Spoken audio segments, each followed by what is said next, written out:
Petrol के दाम कम हुए कि नहीं हुए? डीजल के दाम कम हुए कि नहीं हुए?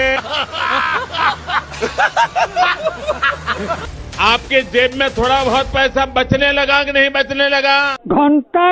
सीपीआईएम की तरफ से राज्य में पेट्रोल, डीजल, खाने की तेल, मेडिसिन समेत लोगों की नित्य जरूरत के सामान के मूल्य दिन ब दिन बढ़ने के कारण एक प्रतिवाद रैली की आयोजन किया गया। रैली कृष्णनगर हरीश ठाकुर रोड से लेके सीपीआईएम सदर दफ्तर, स्मृति भवन, टीआरटीसी चमोनी, आरएमएस पोस्ट ऑफिस चमोनी और गंगा बासक रोड होके अगरतला सिटी सेंटर के सामने प्रतिवाद सभा में इकट्ठे हुए। सभा में केंद्रीय सरकार एवं राज्य सरकार की भारी निंदा किया है। सीपीआईएम राज्य की सह संपादक डॉक्टर युधिष्ठिर दास, प्रवीण नेता रामेंद्र दत्त गुप्त एवं सीपीआईएम सदर विभागीय संपादक मिलन बद्य। त्रिपुरा सह अन्यान्य राज्य, दिल्ली सह अन्यान्य राज्ये আমরা লক্ষ্য করেছি 100 টাকা ছুঁইছে অবস্থা।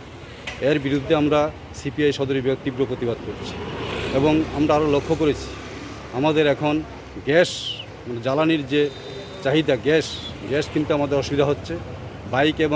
বাইকে আমাদের ডিজেল পেট্রোল ঢোকাতে সমস্যা হচ্ছে। তার জন্য আমরা থিম নিয়েছি খালি বাইক তেল ছাড়া এবং গ্যাস খালি সিলিন্ডার নিয়ে আমরা মিছিল শুরু করছি।